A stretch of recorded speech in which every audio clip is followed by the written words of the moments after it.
Hello दोस्तों, स्वागत है आप सभी का फिर से हमारे एक नए वीडियो में। आज की इस वीडियो में मैं आपको ट्रिपल कॉलम कैश बुक कैसे बनाया जाता है बड़े ही आसान तरीके से ये समझाने जा रहा हूं। वीडियो आपके लिए काफी इंपॉर्टेंट है, इसलिए वीडियो को बिना स्किप किए लास्ट तक जरूर देखिए। इस वीडियो में आप ये समझ जाएंगे 3 खाने वाली जो रोकड़ बही होती है वो हम बड़ी आसानी से कैसे बना सकते हैं और उसे बनाते समय आपको किन किन बातों का ध्यान रखना जरूरी होता है, कॉन्ट्रा एंट्री कैसे करते हैं, कॉन्ट्रा एंट्री क्या है, क्यों करते हैं, ये सारा डिटेल आज आपको इस वीडियो में मिलने वाला है। एक क्वेश्चन है, निम्नलिखित लेन देन मेसर्स जय हर्ष की 3 खाने वाली रोकड़ बही में लिखिए। जनवरी 1 नकदी से व्यापार प्रारंभ किया 6,500 रुपए, बैंक में जमा किए 2,500 रुपए। जनवरी 2 मोहन से 660 रुपए प्राप्त हुए, उसे 10 रुपए कटौती दी। जनवरी 3 बैंक में जमा कराए 1,000 रुपए। जनवरी 8 500 का माल नगद क्रय किया। जनवरी 11 राम को चेक से 240 का भुगतान किया और कटौती मिली 10 रुपए। रोकड़ बिक्री 500 रुपए, बैंक में जमा कराए 600 रुपए। श्याम से 500 का चेक प्राप्त हुआ और बैंक में जमा करा दिया। बैंक से कार्यालय के लिए 100 रुपए निकाले। सोहन से 200 का चेक प्राप्त हुआ, बैंक में 200 का चेक भेजा जो दिनांक 23 जनवरी को सोहन से आया था। वेतन 100 रुपए रोकड़ में दिया, 40 रुपए किराया चेक द्वारा दिया। ये क्वेश्चन है, इसके आधार पे हम आपको 3 खाने वाली रोकड़ बही कैसे बनाते हैं ये समझाएंगे। देखिए, आपके बुक में क्वेश्चन ये वाला हो या ना हो, आप हिंदी मीडियम के हो या इंग्लिश मीडियम के, ये फर्क नहीं पड़ता। फर्क क्या पड़ता है कि आपका कॉन्सेप्ट क्लियर होना जरूरी है। आपको नियम मालूम होना चाहिए कि किस तरह से आप रोकड़ बही तैयार करेंगे। सबसे पहले जो रोकड़ बही आप 3 खाने वाली तैयार करेंगे उसका प्रारूप देख लीजिए कि उसका फॉर्मेट किस तरह से आप बनाएंगे। 2 साइड होता है, डेबिट साइड और क्रेडिट साइड। एक डेबिट साइड होता है, दूसरा क्रेडिट साइड होता है। डेबिट साइड को आप रिसिप्ट या प्राप्ति का पक्ष भी कह सकते हैं और क्रेडिट साइड जो है वो अपना पेमेंट का पक्ष होता है, भुगतान का। ठीक है, सबसे पहला कॉलम होता है डेट का दिनांक, सेकेंड कॉलम होता है आपका पर्टिकुलर विवरण, फिर आगे लिखते हैं हम प्रमाणक संख्या, फिर खाता पृष्ठ संख्या। और अब यहाँ पर देखिए 3 खाने वाली रोकड़ बही का क्या मतलब होता है। 3 खाने वाली रोकड़ बही का मतलब होता है कि आपको इसमें डिस्काउंट, कैश और बैंक तीनों के लिए राशि के कॉलम बनाने होंगे। बट्टा, रोकड़ और बैंक तीनों का कॉलम डेबिट साइड में भी और क्रेडिट साइड में भी बनाना होगा, तो वो 3 खाने वाली रोकड़ बही कहलाएगी। जिस लेन देन में रोकड़, बैंक और बट्टा तीनों का लेन देन होता है वहां पर हमको ये 3 खाने वाली रोकड़ बही बनानी होती है। सबसे पहले डेबिट साइड में आप लिखेंगे क्या हुआ है, जनवरी 1 नकदी से व्यापार प्रारंभ किया। तो जनरल एंट्री होती है रोकड़ खाता डेबिट, पूंजी खाता से। जनरल एंट्री में देखिए रोकड़ खाता डेबिट हुआ, इसलिए रोकड़ खाते के डेबिट साइड। कैश बुक और कैश अकाउंट दोनों एक ही चीज। जब आप कैश बुक बना लेते हैं तो फिर आपको अलग से कैश अकाउंट बनाने की जरूरत नहीं होती। इसी तरह से अगर बैंक कॉलम वाली भी आप कैश बुक बना रहे हैं जिसमें बैंक कॉलम है तो अलग से अब आपको बैंक खाता भी, बैंक अकाउंट भी बनाने की जरूरत नहीं है। उसकी जो जरूरत है वो भी इसी से पूरी हो जाती। तो यहाँ पे देखिए रोकड़ खाता डेबिट हुआ था, इसलिए हम डेबिट साइड में लिखेंगे जनवरी 1 को क्रेडिट होने वाले खाते का नाम पूंजी खाता से। और अमाउंट कहाँ लिखेंगे, 3 कॉलम है तो अमाउंट लिखेंगे रोकड़ खाते वाले रोकड़ कॉलम में, क्योंकि रोकड़ की एंट्री हो रही है इसलिए रोकड़ कॉलम में हम इसकी एंट्री करेंगे। फिर सेकंड, इसी में सेकंड, ये 2 भाग में बटा हुआ प्रश्न है। इसी में सेकंड है कि जो 6,500 रुपए से आपने व्यापार अपना शुरू किया, उस 6,500 रुपए कैश में से अब आपने क्या किया, 2,500 रुपए से बैंक अकाउंट खोलवा लिए और बैंक में उसे जमा करा दिए। तो बैंक में जमा कराए, जनरल एंट्री क्या हो गई, जनरल एंट्री हो गई बैंक खाता डेबिट, रोकड़ खाता से, bank account debit to cash account. अब यहां देखिए, यहां बैंक और कैश दोनों आ गए, एक डेबिट हुआ दूसरा क्रेडिट हुआ। तो जिस लेन देन में इस तरह से बैंक और कैश दोनों की एंट्री होती है अपोजिट साइड में, एक डेबिट हुआ है दूसरा क्रेडिट हुआ है, तो यहां पर आपको कॉन्ट्रा एंट्री करनी होगी। ये कॉन्ट्रा एंट्री कहलाती है जो दोनों साइड होगी, डेबिट साइड में भी और क्रेडिट साइड में भी। इससे पहले का जो लेन देन था वो केवल एक ही साइड लिखाया था, डेबिट साइड में, लेकिन ये लेन देन दोनों साइड लिखेंगे। डेबिट साइड में क्या लिखेंगे, क्योंकि बैंक अकाउंट डेबिट हुआ है तो बैंक कॉलम के डेबिट साइड में आप लिखेंगे रोकड़ खाता से टू कैश अकाउंट। और अमाउंट कहां लिखना है, जो नाम लिखे हैं उस नाम के सामने अमाउंट नहीं लिखाएगा, बैंक में अमाउंट लिखाएगा। नाम हम कैश का लिखे हैं, रोकड़ खाता लिखे हैं, तो अमाउंट किस में लिखेंगे, बैंक में, क्योंकि बैंक में पैसा जमा हो रहा है तो बैंक खाता डेबिट हुआ, तो बैंक कॉलम के डेबिट साइड में अमाउंट लिखेंगे। अब इसी जनरल एंट्री में आप देखिए कि कैश अकाउंट क्रेडिट हुआ, कैश अकाउंट क्रेडिट हुआ तो क्रेडिट साइड में अब आप क्या लिखेंगे क्रेडिट साइड में अब आप लिखेंगे बैंक खाता को सेम डेट में बैंक खाता को लिखेंगे और अमाउंट 2500 रुपए जो है वो कहां लिखेंगे, रोकड़ वाले कॉलम में। देखिए एकदम सिंपल सी बात है, जिस खाते का आप नाम लिख रहे हैं उसमें अमाउंट नहीं लिखेंगे। डेबिट साइड में रोकड़ खाता से लिखे, अमाउंट लिखे बैंक में, क्रेडिट साइड में बैंक खाता को लिखे और अमाउंट लिखे रोकड़ में। क्लियर है, कुछ नहीं है,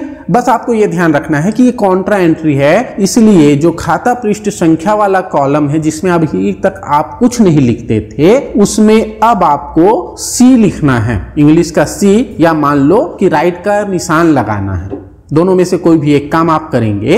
ये क्या है, ये पहचान है कॉन्ट्रा एंट्री की कि अब इस लेन देन को और किसी खाते में नहीं लिखना है, इसकी एंट्री हो चुकी है। फिर जनवरी 2, मोहन से 600 रुपए प्राप्त हुए, उसे 10 रुपए कटौती दी। जनरल एंट्री होगी रोकड़ खाता डेबिट, बट्टा खाता डेबिट, मोहन से। तो डेबिट साइड में लिखेंगे, क्योंकि डेबिट हुआ है रोकड़ खाता, तो डेबिट साइड में लिखेंगे मोहन से। अमाउंट लिखेंगे 10 रुपए बट्टे में और 660 रुपए रोकड़ में। ठीक है, ये भी क्लियर हो गया। फिर नेक्स्ट देखते हैं, जनवरी 3, बैंक में जमा कराए 1000 रुपए। फिर से कॉन्ट्रा एंट्री होगी, क्योंकि फिर से जनरल एंट्री में बैंक खाता डेबिट रोकड़ खाता से हो रहा है। एक खाता डेबिट हो रहा है, दूसरा खाता क्रेडिट हो रहा है, बैंक और रोकड़ दोनों आ गए। तो फिर से कॉन्ट्रा एंट्री होगी, डेबिट साइड में लिखेंगे रोकड़ खाता से और अमाउंट किस में लिखेंगे, बैंक कॉलम में, क्योंकि जनरल एंट्री क्या हुई, बैंक खाता डेबिट रोकड़ खाता से। तो डेबिट साइड में लिखेंगे बैंक खाता के और क्या लिखेंगे, रोकड़ खाता से। ठीक है, अब क्रेडिट साइड में लिखना पड़ेगा। क्रेडिट साइड में क्या लिखेंगे, सेम डेट में बैंक खाता को और अमाउंट कहां लिखेंगे, कैश कॉलम में, रोकड़ के कॉलम में, क्योंकि जिसका नाम है उसके सामने अमाउंट नहीं लिखना है। कॉन्ट्रा एंट्री है, इसलिए खाता पृष्ठ संख्या के अंदर सी का निशान लगाएंगे, सी चिन्ह लिखेंगे, है ना। फिर जनवरी 8, 500 का माल नगद क्रय किया। जनरल एंट्री करेंगे तो जनरल एंट्री क्या होगी, क्रय खाता डेबिट रोकड़ खाता से। अब रोकड़ खाता क्रेडिट हुआ तो क्रेडिट साइड में देखिए, आप जो खाता बना रहे हैं रोकड़ और बैंक खाता, आपको यह ध्यान देना है कि जनरल एंट्री अगर आप करते तो जनरल एंट्री करते समय रोकड़ डेबिट होता या क्रेडिट होता, बैंक डेबिट होता या क्रेडिट होता। अगर डेबिट होता तो डेबिट साइड में, क्रेडिट होता है तो क्रेडिट साइड में लिखेंगे। अगर आपको जनरल एंट्री का नियम नहीं मालूम तो उसके लिए पर्टिकुलर वीडियो बना हुआ है, आपको आई बॉक्स में ऊपर दिखाई देगा, उसका लिंक, आप वहां से जनरल एंट्री का नियम जान सकते हैं और आसानी से जनरल एंट्री करते हुए आप पूरा अकाउंट सॉल्व कर सकते हैं, क्योंकि जब तक आप जनरल एंट्री नहीं जानेंगे तब तक आप अकाउंट के क्वेश्चन सॉल्व नहीं कर सकते। तो यहां पे देखिए क्या हो गया, क्रय खाता डेबिट रोकड़ खाता से, तो रोकड़ खाता क्रेडिट हुआ तो रोकड़ खाते के क्रेडिट साइड में आपको क्या लिखना है, क्रय खाता को, है ना। तो क्रय खाता को लिखेंगे, अमाउंट किस में लिखेंगे, कैश से रिलेटेड है, रोकड़ है तो रोकड़ वाले कॉलम में। फिर इसके बाद है 11 तारीख, राम को चेक से 240 का भुगतान किया और कटौती 10 रुपए मिली।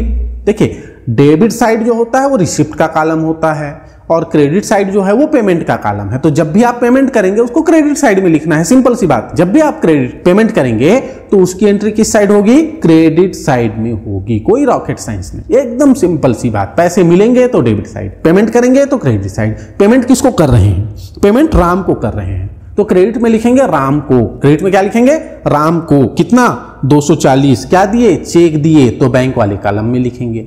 और बट्टा भी है, डिस्काउंट है 10 रुपए का, तो कटौती वाले कॉलम में, बट्टे वाले कॉलम में 10 रुपए लिखेंगे। फिर नेक्स्ट है 15 तारीख, रोकड़ बिक्री 500 रुपए, माल बेचे पैसे मिले, रोकड़ खाता डेबिट, विक्रय खाता से, तो डेबिट साइड में लिखेंगे, पैसे मिलेंगे तो डेबिट साइड में लिखेंगे, क्या लिखेंगे, विक्रय खाता से लिखेंगे। कितना, 500 रुपए, किस में लिखेंगे, रोकड़ कॉलम में लिखेंगे। फिर इसी में बैंक में जमा कराए 600 रुपए, तो फिर क्या जनरल एंट्री होगी, बैंक खाता डेबिट रोकड़ खाता से, बैंक में जमा हुआ तो बैंक पाने वाला, बैंक डेबिट, और रोकड़ दे रहे हैं तो रोकड़ व्यापार से जारी है इसलिए रोकड़ खाता क्रेडिट होगा। तो डेबिट साइड में देखिए, डेबिट साइड में इसी तारीख को 15 तारीख को आप क्या लिखेंगे, फिर से आप लिखेंगे रोकड़ खाता से। अमाउंट कहां लिखेंगे, 600 रुपए बैंक कॉलम में लिखेंगे। और क्रेडिट साइड भी एंट्री होगी, क्योंकि कॉन्ट्रा एंट्री है, क्रेडिट साइड भी एंट्री होगी।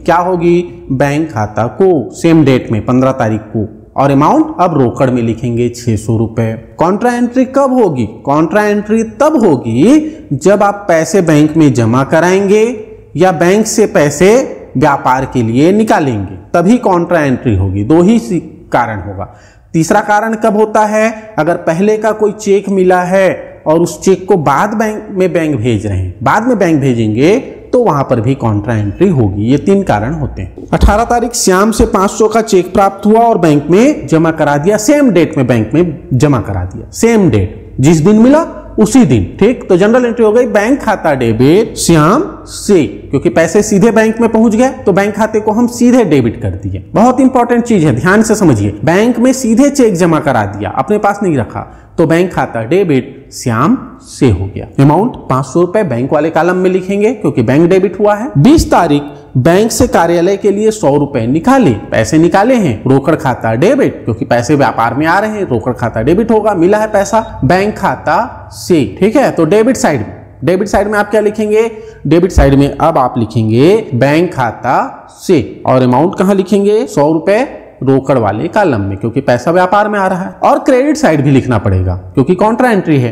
क्रेडिट साइड में क्या लिखेंगे, क्रेडिट साइड में लिखेंगे रोकड़ खाता को, और अमाउंट कहां लिखेंगे, बैंक कॉलम में। जिसका नाम रहेगा उसके सामने अमाउंट नहीं लिखना है, दूसरे में लिखना है। फिर 23 तारीख सोहन से 200 रुपए का चेक प्राप्त हुआ। देखिए चेक पहले भी श्याम से मिला था, उस समय हमने जनरल एंट्री की थी बैंक खाता डेबिट श्याम से, अभी भी चेक मिल रहा है सोहन से, लेकिन दोनों में अंतर क्या है, वो चेक उसी दिन बैंक भेज दिए थे, जो श्याम से मिला उस चेक को हमने उसी दिन बैंक भेज दिया, तो वो बैंक खाते में जमा हो गया। ये चेक जो आपको सोहन से मिला अभी आप बैंक में नहीं भेजे हैं, तो जब बैंक में नहीं भेजे हैं तो जो बैंक में कैशियर बैठा हुआ है उसको रात में ये सपना नहीं आता कि आपको किसी ने चेक दिया और वो आपके खाते में उसको जमा करेगा। वो आपके अकाउंट में तभी पैसे जमा करेगा जब वो चेक बैंक पहुंचेगा, उससे पहले वो आपके खाते में पैसे जमा नहीं करेगा। तो आप इसको बैंक खाते में नहीं दिखाएंगे। तो चेक तो मिला, अब ये कहां जाएगा, इसकी एंट्री आप करेंगे रोकड़ के रूप में, रोकड़ खाता डेबिट सोहन से, रोकड़ मानकर आप अपने पास इसे रखेंगे, क्योंकि सोहन ने तो पैसे दे दिए ना अपने तरफ से, भले ही वो चेक दिया, कैश नहीं दिया, लेकिन अब तो उसका हिसाब क्लियर हो गया, अब तो आप उससे पैसे नहीं मांग सकते, तो कहीं ना कहीं तो आपको उसके अकाउंट में इसे एडजस्ट करना पड़ेगा, दिखाना पड़ेगा। तो जनरल एंट्री क्या हो गई, रोकड़ खाता डेबिट सोहन से। ये क्यों हुआ, क्योंकि वो चेक अभी आप अपने पास रखे हैं, बैंक नहीं भेजे, इसलिए रोकड़ खाते को डेबिट किए। तो डेबिट साइड, कैशबुक के डेबिट साइड में क्या लिखेंगे, सोहन से लिखेंगे, ठीक है। सोहन से अमाउंट कहां लिखेंगे, कैश में लिखेंगे 200 रुपए, भले ही चेक मिला लेकिन उसको 200 रुपए कैश में लिखेंगे। फिर इसके बाद 26 तारीख को बैंक में 200 का चेक भेजा जो दिनांक 23 जनवरी को सोहन से आया था। अब यहां पर देखिए उस चेक को आप अब बैंक भेज रहे हैं, अब आपके खाते में वो पैसा जमा होगा, तो जनरल एंट्री हो जाएगी बैंक खाता डेबिट, ठीक है। अब फिर सोहन से नहीं करना है, सोहन तो एक बार दे चुका, दोबारा क्रेडिट नहीं करेंगे उसको, दोबारा क्रेडिट करे तो वो लेनदार बन जाएगा हमारा, हमसे पैसा लेने वाला हो जाएगा, हमसे पैसा वो नहीं ले रहा है, ठीक है, वो अपना पुराना हिसाब को कंप्लीट किया है। तो यहां पे क्या होगा, हमने उस 200 रुपए को अपने पास कैश के रूप में रखा था, तो वही कैश अब खत्म हो जाएगा, कम हो जाएगा, तो जनरल एंट्री क्या होगी, बैंक खाता डेबिट रोकड़ खाता से। ये भी कॉन्ट्रा एंट्री है, ठीक है, ये भी कॉन्ट्रा एंट्री है। तो डेबिट साइड में हम लिखेंगे रोकड़ खाता से 200 रुपए कॉलम किसमें, बैंक कॉलम में, और क्रेडिट साइड में लिखेंगे बैंक खाता को 200 रुपए। ये अमाउंट किस कॉलम में जाएगा, रोकड़ वाले कॉलम में, ठीक है। फिर 31 जनवरी को वेतन 100 रुपए रोकड़ में दिया, क्रेडिट साइड में 31 तारीख को लिखेंगे, पेमेंट जब भी होगा क्रेडिट साइड में लिखाएगा, वेतन खाता को अमाउंट रोकड़ दिया है तो रोकड़ वाले कॉलम में। इसी में आगे लिखा है किराया 40 रुपए चेक द्वारा दिया। कौन सा किराया 40 रुपए है जिसके लिए चेक दे रहा है, ये बात की बात है, आप दिमाग मत लगाइए कि 40 रुपए का चेक कौन काटता है, वो काटता है जो भी व्यापारी है, ठीक है। तो आपको क्या करना है, एंट्री करनी है, आप एंट्री करेंगे क्रेडिट साइड में किराया खाता को, किराया दिए हैं तो किराया खाता को, और चेक दिए हैं तो 40 रुपए बैंक कॉलम में लिखेंगे। आपको ये नहीं सोचना है कि जिसको किराया दिए वो बैंक गया नहीं गया, वो उसका सिर दर्द, ठीक है, कि आज जाएगा कि कल जाएगा कि परसों जाएगा। आप जैसे ही किसी को चेक देंगे आप उसको बैंक में माइनस कर देंगे, क्रेडिट साइड में दिखा देंगे। हाँ, जब आपको चेक मिलेगा तब आपको सोचना है कि वो चेक आपके पास है या बैंक चला गया। अगर बैंक चला गया तो बैंक खाता डेबिट, अभी बैंक नहीं गया बाद में जाएगा तो रोकड़ खाता डेबिट करोगे। क्लियर हो गया? इस तरह से अब आप क्या करेंगे, अब आप टोटल करेंगे डेबिट साइड और क्रेडिट साइड। कैश कॉलम हमेशा डेबिट का अधिक होता है, क्योंकि कोई भी आदमी जितना पैसा पाएगा उससे ज्यादा उड़ा नहीं सकता। उड़ा सकता है क्या? जितना तुम्हारे जेब में है उससे ज्यादा खर्चा नगद में नहीं हो सकता, उधार करना पड़ेगा। उधार इसमें नहीं लिखते, तो नगदी उससे ज्यादा खर्चा नहीं हो सकता, इसलिए रोकड़ का हमेशा डेबिट साइड अधिक होता है। तो डेबिट साइड का टोटल कर लीजिए रोकड़। इसी तरह से बैंक का भी देख लीजिए, एक बार डेबिट का टोटल करके रफ में लिख लीजिए, एक बार क्रेडिट का टोटल करके रफ में लिख लीजिए। अब दोनों में जो ज्यादा होगा वो दोनों तरफ लिखिए और अंतर निकाल लीजिए। तो अंतर निकाल लिए, अंतर आया, दोनों का ही डेबिट ज्यादा आ रहा है, रोकड़ का भी और बैंक का भी, दोनों का ही डेबिट ज्यादा आ रहा है। तो अंतर की राशि आ गई रोकड़ में 3060 रुपए और बैंक में 4420 रुपए। ये शेष ले जाया गया करके 31 तारीख को आप रोकड़ और बैंक में दिखाएं। याद ये रखना है, ध्यान ये रखिए कि बट्टे का टोटल बस होता है, उसका बैलेंस नहीं निकलता। जो डेबिट साइड में है 10 रुपए वो डेबिट साइड का टोटल लिख दिए, जो क्रेडिट साइड में है 10 रुपए वो क्रेडिट साइड में उतार दिए। इसका कोई बैलेंस नहीं निकालना है। अगर डेबिट में 50 रुपए होता तो टोटल 50 रुपए लिख देते, क्रेडिट में 10 रुपए रहता तो 10 रुपए ही रखते। इसको बराबर नहीं करते, ठीक है, इसको बराबर नहीं करना है, इसका बैलेंस नहीं निकालते। जितना जिस साइड रहता है उस साइड उतना ही लिख देते हैं, बट्टे का बैलेंस नहीं निकलता है। उम्मीद है ये वीडियो आपको समझ में आ गया होगा। अब 3 खाने वाली रोकड़ बही आप आसानी से बना सकते हैं। अगर अभी भी आपके मन में कोई डाउट है, कॉन्ट्रा एंट्री को लेकर कोई कंफ्यूजन है, तो कमेंट बॉक्स में आप जरूर बताइए। वीडियो कैसा लगा ये भी आप कमेंट बॉक्स में जरूर बताइए। वीडियो अच्छा लगा तो वीडियो को लाइक शेयर करना ना भूलें, और अगर अभी तक आपने चैनल को सब्सक्राइब नहीं किया है तो इस तरह के और वीडियो के लिए चैनल को सब्सक्राइब कर लीजिए। मिलते हैं अपने नेक्स्ट वीडियो में इसी तरह के एक नए क्वेश्चन के साथ, तब तक के लिए जय हिंद, जय भारत।